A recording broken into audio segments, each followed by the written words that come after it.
नमस्कार, आपके साथ मैं हूं सपना मदेश और आप देख रहे हैं जगत न्यूज 24। तो आइए शुरुआत करते हैं कुछ खास खबरों से।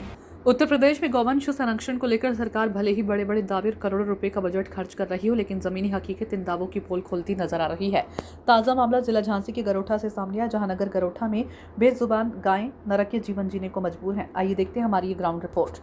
कोई आम तस्वीर नहीं है, बल्कि तस्वीरें नगर गरोठा की मुख्य सड़कों की है। यहाँ सैकड़ों गायें भूखे पेट रहने को मजबूर है। सरकार की ओर से गौवंश के लिए हरे चारे, साफ पानी और इलाज का भारी भरकम बजट जारी होता है, लेकिन यहाँ की स्थिति देखकर लगता है कि इन सुविधाओं का एक बड़ा हिस्सा जिम्मेदारों की जेब में जा रहा है। तभी तो कहना पड़ रहा है, झांसी में विकास की रफ्तार लाजवाब है। जमीनी हकीकत कुछ नहीं, बस कागजों में हिसाब है। पुल एवं सड़कों पर बैठे गौवंश से आए दिन दुर्घटनाएं होती हैं, लोग चोटिल होते हैं, कभी कभी मौत भी हो जाती है।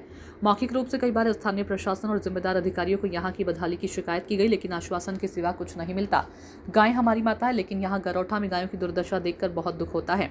जब इस मुद्दे पर हमारी टीम ने डॉक्टर रणवीर सिंह, उप मुख्य पशु चिकित्सा अधिकारी से बात की, तो उन्होंने ऑफ कैमरा बताया कि तहसील गरोठा अंतर्गत 84 गौशालाएं संचालित है।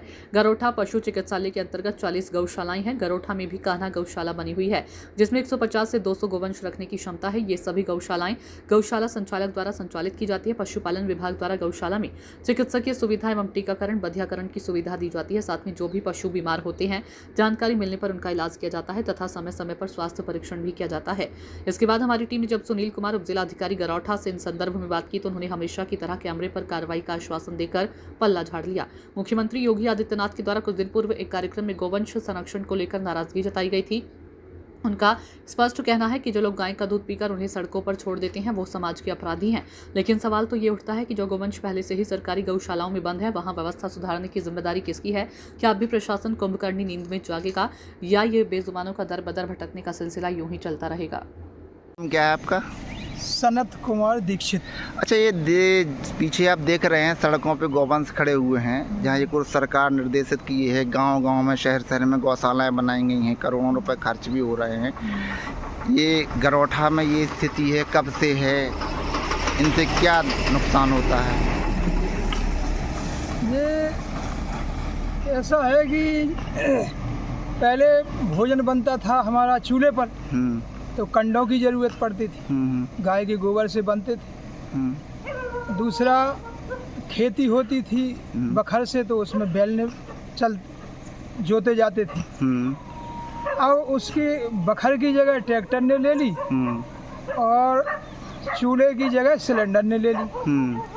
तो अब ना कंडा चाहिए हमें और ना ही वो बखर चाहिए। तो ये गौवंश इसी तरह से रात दिन इसी तरह से सड़कों पर घूमते रहते हैं, यहाँ पे गरोठा घूमते रहते हैं। और इसमें सरकार और हमारा सबका समाज का दोष है, क्योंकि हमारी गाय है और सरकार की व्यवस्था है जो वो आधी अधूरी है। और ये जो गौवंश की जिम्मेदारी प्रधानों को, चेयरमैनों को देश में नहीं देना चाहिए।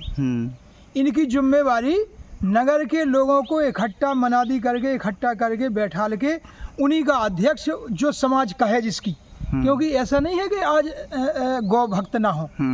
आज गौ भक्त भी है, राम भक्त भी है। अगर राम भक्त ना होते तो प्रभात फेरी कोई तनख्वाह थोड़ी देता है, लेकिन सुबह ठंड में और गर्मियों में, बरसात में निकालते हैं हमारे बंधु। अच्छा, जैसे रात में भी रहते हैं, दिन में भी रहते हैं, तो आए दिन लोगों की दुर्घटना भी होती होंगी, चोटिल भी होते होंगे, गौवंश भी चोटिल होते हैं, चोटी होती है।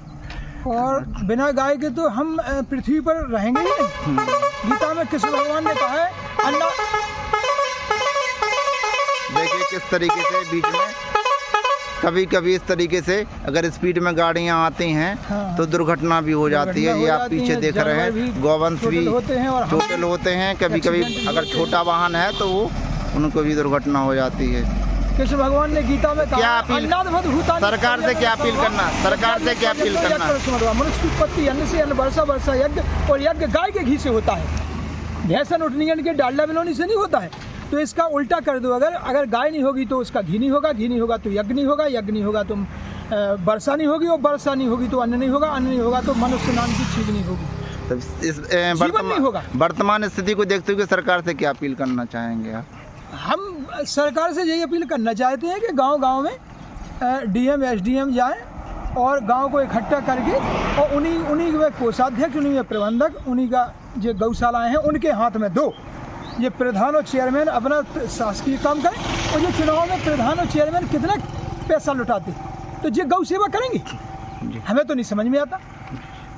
धन्यवाद। गरोठा में गौशाला बनी हुई है, फिर भी लखेरी नदी के पुल पर आवारा गौवंश बैठे हुए रहते हैं, जिससे दुर्घटना का खतरा रहता है। कई जगह चौराहों पर, बाजार में भी लड़ते हुए हैं, गाड़ियों को क्षतिग्रस्त करते हैं।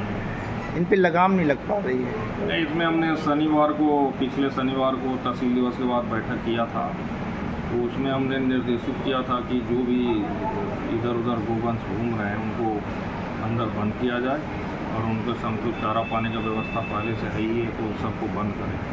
और आपको इसका प्रभाव दिखाई भी देगा। सबको निर्देशित, इसकी जो कैपेसिटी है करीब 225 की है, तो जो गौशाला हमारा बना हुआ है गरोठा नगर पंचायत की ओर से, तो मैं इसको 1-2 दिन में सुनिश्चित करूँगा कि कोई गोवंश रोड पे नहीं दिखा।